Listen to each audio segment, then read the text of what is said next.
Article 63 के फैसले पर नजरसानी अपील की समाअत के लिए सुप्रीम कोर्ट का बेंच तश्कील।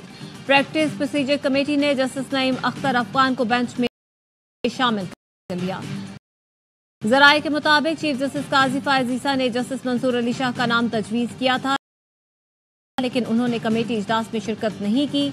जराये के मुताबिक चीफ जस्टिस और जस्टिस अमीनुद्दीन खान जस्टिस मंसूर अली शाह का इंतजार करते रहे। जस्टिस मंसूर अली शाह कमेटी इजलास में शरीक हुए, ना कोई पैगाम भेजा।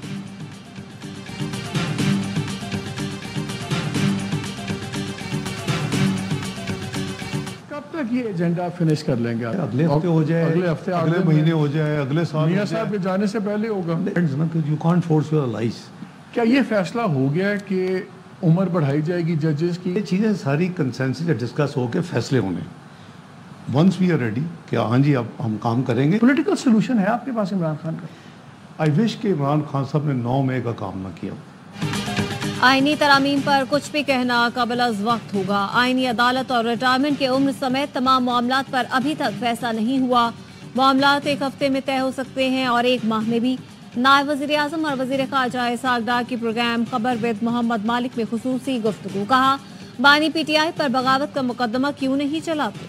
सवाल पर नायब वज़ीर आज़म ने जवाब दिया, काश बानी पीटीआई 9 मई ना कराते तो उनसे बात हो सकती थी।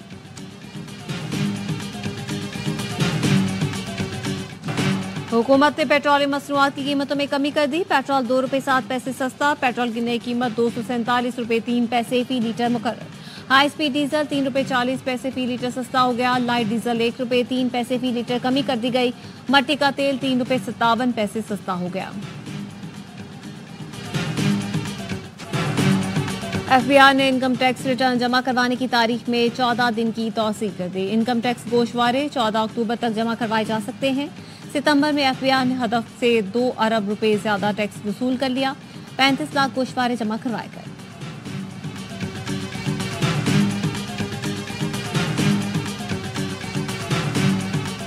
पंजाब हुकूमत ने मियांवाली में 7 दिन के लिए दफा 144 नाफिज कर दी।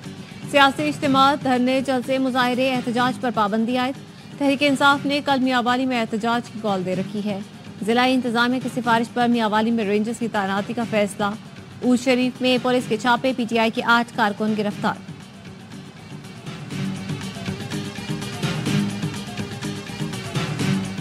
उनके साथ बात करने भी मैं समझता हूँ कि वक्त का ज़िया है। कौन परेशान है? कोई परेशानी नहीं है। मैं अकेले ही काफ़ी उनके लिए, फिक्र ही ना करें। वाई फायरिंग है, डायलॉग है, कुछ नहीं। आज भी हुकूमत, वफाकी हुकूमत की कमजोरी है। ये लोग हुकूमती अमलाक पे हमले कर रहे थे।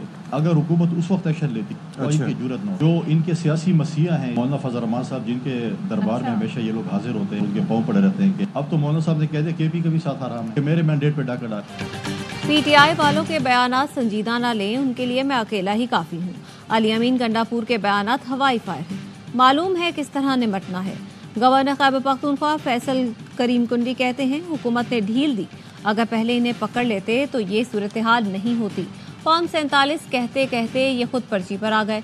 अली अमीन गंडापुर घंटों गायब रहे। चीफ जस्टिस हाई कोर्ट को नोटिस लेना चाहिए। ये किन के मेहमान थे? वक्त आने पर बताऊंगा। अली अमीन गंडापुर को सूबे में अमन अमान से कोई सरोकार नहीं।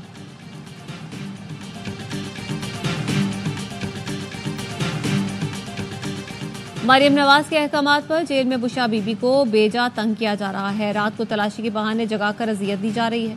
मुशीर इत्तलात खैबर पख्तूनख्वा बैरिस्टर सैफ कहते हैं, मरियम नवाज की हुकूमत में खवातीन पर जुल्म के पहाड़ तोड़े जा रहे हैं।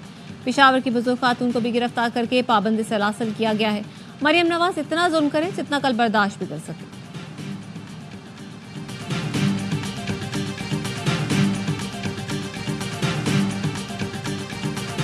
वज़ीर दाखिला मोहसिन नकवी की अवामी जमहूरिया चीन के कौमी दिन पर चीनी क़यादत और अवाम को मुबारकबाद। कहा, चीन की क़यादत ने मेहनत, अज़्म और जज्बे के साथ तरक्की की मंजिल हासिल की है। चीन तरक्की पजीर रियासतों के लिए रोल मॉडल और पाकिस्तान का सबसे ज्यादा बाएतमाद दोस्त है। चीन आजमाइश की हर घड़ी में पाकिस्तान का साथ खड़ा रहा है।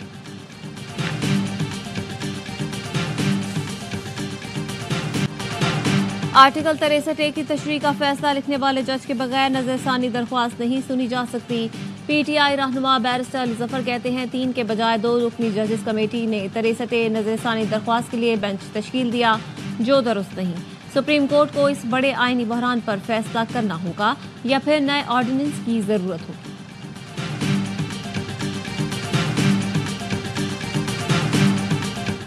मेरिट करते हो, अदलिया में मेरिट क्या है?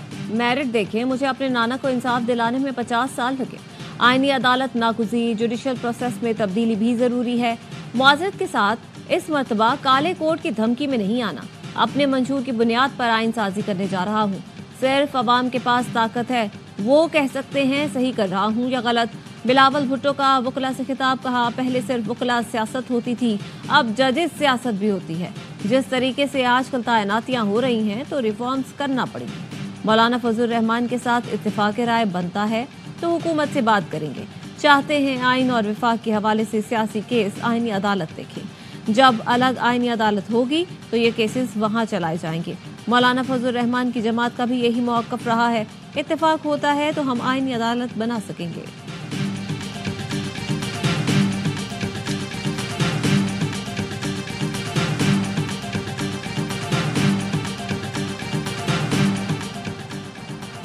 इस्लामाबाद जलसे में तकरीरों पर हुकूमत का एक्शन, पीटीआई रहनुमाओं के खिलाफ बगावत का मुकदमा दर्ज करने का फैसला। तकरीरों के बाद बनाए गए मुकदमात में नामजद लोगों के खिलाफ कार्रवाई होगी।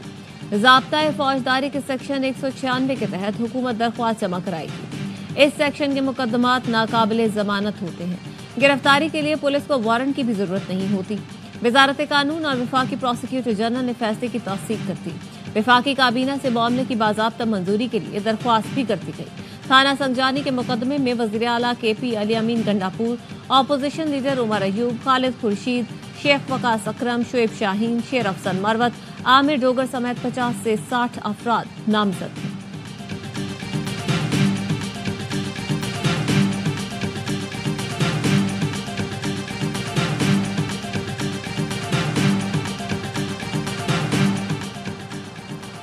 वज़ीर आज़म शहबाज शरीफ ने लंदन से वतन वापसी के लिए उड़ान भर ली। वज़ीर आज़म का तैयारा लॉटन एयरपोर्ट से पाकिस्तान के लिए रवाना हुआ।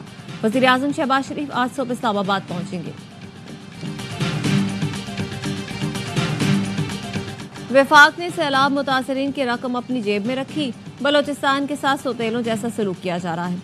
बिलावल भुट्टो का कोयटा में सैलाब मुतासरीन में इमदादी चेक तकसीम करने की तकरीब से खिताब। कहा, सैलाब मुतासरीन के नाम पर वर्ल्ड बैंक से मिलने वाले $400 मिलियन वफाक ने अपनी जेब में रख लिए। अगली बार ऐसा ना हो, सैलाब आए, कोई वजीर खारजा और वजीर आजम जाए तो माजी का रिकॉर्ड देखा जाए।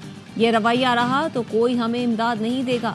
वो मुझसे पूछेंगे कि क्या आपने अपना वादा पूरा किया। माजरत के साथ कहता हूँ, हमारा माजी का रिकॉर्ड इतना अच्छा नहीं रहा। सूबाई और वफाकी हुकूमत सैलाब मुतासरीन के मसाइल को संजीदा लें। ये पैसा फौरी सैलाब मुतासरीन को पहुँचाएं।